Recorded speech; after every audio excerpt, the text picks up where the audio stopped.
Vous êtes, vous, en mission envers nous. Donc on n'est pas ensemble. On ne joue pas dans le même terrain. C'est deux réalités différentes. Ils ont raison de dire ça. Si vous transformez cet espace-là en da'wah, c'est en fait, vous êtes là pour nous convertir, nous. Nous, c'est qui les non-musulmans? Vous, c'est qui les musulmans? Donc vous nous parlez d'une citoyenneté, on est chez nous, ouais, on est chez nous. Tu es en train de nous coloniser, en fait, en gros. Et toi, tu dis, non, c'est pas comme ça. Laisse-moi t'expliquer. Laisse-moi expliquer. C'est clair. C'est très clair ce que tu me dis. Est-ce que c'est ça que tu veux ou pas? Ou est-ce que ce que tu veux, vraiment et honnêtement, en tant que vrai musulman, c'est-à-dire d'être toi, un bon musulman qui applique sa religion, et puis maintenant, tu n'es pas là pour convertir les gens. Ton voisin, tu es là pour être bon avec lui. Si Allah SWT fait que son cœur change, c'est entre lui et Dieu, c'est pas toi. Toi, tu n'es pas un convertisseur, tu n'es pas en mission de convertir l'Europe. C'est pour ça que certains de nos savants depuis le monde musulman, ils ne nous aident pas quand ils disent « Ah, l'Europe est en train de devenir musulmane, nous sommes en train de gagner du terrain ». Parce que le message qu'ils sont en train d'envoyer, parce que ces messages maintenant ils sont traduits, ils sont écoutés, et c'est d'abord, c'est pas comme ça qu'il faut poser les choses, ça ne nous aide pas parce que ça donne l'impression qu'en fait nous, par le nombre, c'est la seule chose qu'on veut.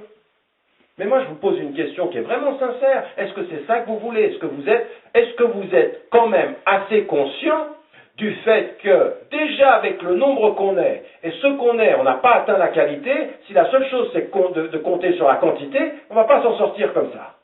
Il faut qu'on travaille, nous, à l'intérieur, à être des bons musulmans, nous, déjà. Ça, c'est notre premier combat intérieur. Ce qui adviendra à l'extérieur, nous, on est là pour contribuer pour le meilleur de la société. Donc déjà, dans la dimension de la da'wah, il y a certains musulmans qui ne comprennent pas très très bien ça. D'accord? Et moi, j'ai entendu, mais vraiment, je l'ai entendu de mes propres oreilles, des frères qui sont dans certains courants musulmans, dans certaines organisations, c'est la seule chose qui les intéresse. C'est-à-dire qu'à partir d'un certain moment, ils se disent, voilà, il faut qu'on travaille et on regarde, celui-ci va peut-être se convertir, celui-ci va peut-être... Et puis on est tellement obnubilé par ça que dès qu'on a un intellectuel qui dit des choses bien sur l'islam, ou qui est très objectif, même pas qui dit des choses bien, qui est objectif, qui ne dit pas ce que les médias sont en train de dire, qui dit des choses plus critiques sur la Palestine ou sur les musulmans. On dit, ah, mashallah, il est musulman. On en est arrivé à penser que toute pensée objective sur nous doit passer par la conversion de celui... Mais bon, François Burga, qui est un de ceux on s'accompagne depuis des années, il me dit, mais tu ne te rends pas compte le nombre de fois qu'on est venu vers moi, il dit, hein? Alors, hein? Ça vient? Je dis, allez, tu te dépêches un peu. Il dit, mais moi, c'est pas ça. Moi, c'est pas ça. Son cœur, c'est pas notre pouvoir. Par contre, on doit reconnaître l'intelligence et l'honnêteté de la personne, qu'ose dire des choses. Mais on ne l'aide pas, d'ailleurs, en poussant comme ça, en voulant, en voulant islamiser toutes les paroles objectives. Mais laissez les paroles objectives, Dieu décidera des gens où ils vont. Pourquoi je vous dis ça? Et c'est pour ça qu'à un moment donné, dans mon débat, dans le livre Être musulman européen, j'en suis arrivé à un de ces combats sur la terminologie, c'est de ne pas l'appeler l'espace de la da'wah. Parce que je sais combien les musulmans peuvent le comprendre et je sais comment nos interlocuteurs peuvent le comprendre. Et j'appelle ça aujourd'hui le monde entier, l'Europe en particulier comme l'Occident, Dar al-Shahada. C'est-à-dire là où nous portons témoignage. Et je vais vous dire une chose, partout où je vais, partout. Ça me permet de dire aux gens, mais c'est pas vous et nous. Parce que moi, ce que j'attends d'un chrétien, ce que j'attends d'un juif, ce que j'attends d'un athée, c'est que je veux qu'il soit le témoin de ce qu'il croit. C'est-à-dire que je veux voir en lui les signes de ce qu'il croit dans son action. Tu me dis qu'il est chrétien? Tu me dis la solidarité? Tu me dis la bonté? Ben, je veux le voir. T'es juif? Tu me dis ça? Je veux le voir. Je veux même voir dans le juif la capacité qu'il a à être cohérent avec ses propres principes et à être critique par rapport à ce que font certains Israéliens au nom du judaïsme. Je veux voir ça. Je veux voir dans le musulman cette même capacité à être le témoin. C'est-à-dire à un moment donné, être un témoin. Je suis musulman, mais je ne suis pas pour ou contre ma communauté ou simplement pour... Non, je me base sur des principes. Et c'est aujourd'hui, pour moi, le monde, il est comme ça.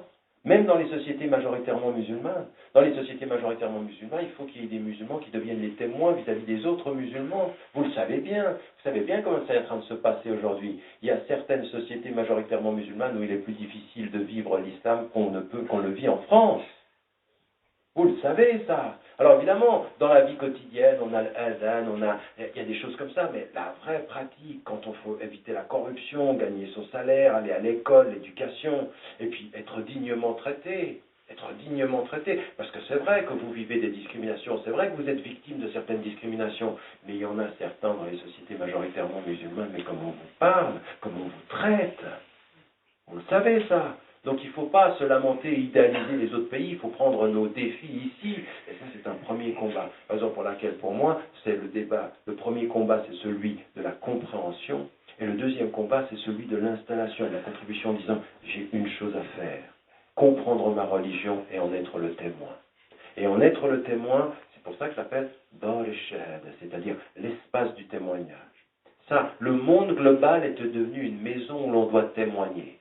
Témoigner dans la résistance, mais surtout pas tomber dans la binarité. Vous voyez ce que je veux dire dans la binarité? Mais partout où je vais, je dis ceci. Là, récemment, j'étais au Canada et je parle de ci et je parlais à un public, c'était universitaire, c'était académique. Je disais, mais vous savez ce que j'attends de mes concitoyens? J'attends de mes concitoyens qu'ils deviennent des témoins de ce en quoi ils croient. Parce que ce que le mal du monde actuel, ce sont les incohérences et les contradictions. C'est venir ici en France nous dire liberté d'expression, démocratie, et en fait on fait le contraire. Il y a une démocratie pour certains, il y a une démocratie pour l'autre. C'est comme disait Adler à l'émission où je lui dis, mais attendez, mais vous rigolez ou pas? D'abord me dire qu'Israël c'est la seule démocratie dans la région, c'est pas difficile, toutes les autres sont des dictatures. Mais me dire que ça c'est le modèle de la démocratie, attendez, vous êtes juif, vous venez d'arriver de Russie, vous avez tous vos papiers, vous êtes arabe, chrétien ou musulman, vous avez vécu pendant des décennies, des générations, vos enfants, ils ne sont même pas sûrs d'avoir la nationalité, vous appelez ça une démocratie, et dit, j'admets que la démocratie puisse être à géométrie variable. Et lui, il est invité tout le temps. C'est-à-dire, il n'aura aucun problème. Vous dites ça en tant que musulman? On savait que vous étiez des malins. Parce qu'il y a une liberté d'expression pour les uns. Je veux dire, mais des choses sidérantes qui se passent dans ce pays. Quand vous savez, par exemple, que votre grand philosophe national, Bernard-Henri Lévy, peut, par exemple, écrire un livre sur un faux du canard enchaîné, puis ensuite il arrive à venir à la télévision et dire « mais c'est quand même un bon livre ». Te moque de qui? Et défendu par, attention, l'ancien responsable du monde, Colombani, qui dit « attention, non ». On est en train de parler à un grand philosophe. Mais qu'est-ce que c'est que ce cirque? Mais nous, on peut être, avec notre compréhension, les témoins de ça. C'est-à-dire de devenir des gens qui avons... Alors, premier élément, la compréhension. La deuxième des choses, c'est effectivement de se dire, quel est mon rôle ici? Alors, quand je comprends l'islam, qui est un élément qui dit l'amour et la pacification, et quand je suis en Europe, quand vous êtes à Lille, dans la sérénité, je deviens un témoin. Je vais essayer d'être le témoin de ces principes. Alors après, il va falloir les traduire. Être un témoin, ça ne veut pas dire être parfait. Un bon témoin n'est jamais quelqu'un de parfait, parce que nous sommes des êtres humains. Quand Randbala va dire au prophète al-Salam, qui sent des imperfections en lui, il lui dit, mais c'est normal, tu es un être humain, si tu n'étais pas comme ça, les anges te salueraient sur les chemins. Donc c'est normal que tu sois comme ça. Ça, c'est normal. C'est normal. C'est-à-dire, il y a une heure pour ci, il y a une heure pour ça. C'est pas... Mais même notre prophète, qui est un être humain, ben même lui, il est notre modèle humain par des imperfections possibles. Bien sûr.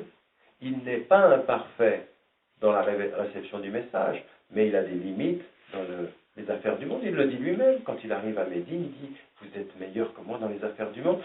Après qu'il leur ait donné un conseil sur l'agriculture, qu'il l'ait suivi et que l'agriculture ait été de mauvaise l'année suivante, il dit « Ah non, moi, les affaires du monde, c'est pas moi. Je suis pas un agriculteur. » C'est ça qu'il veut leur dire. C'est pas ça.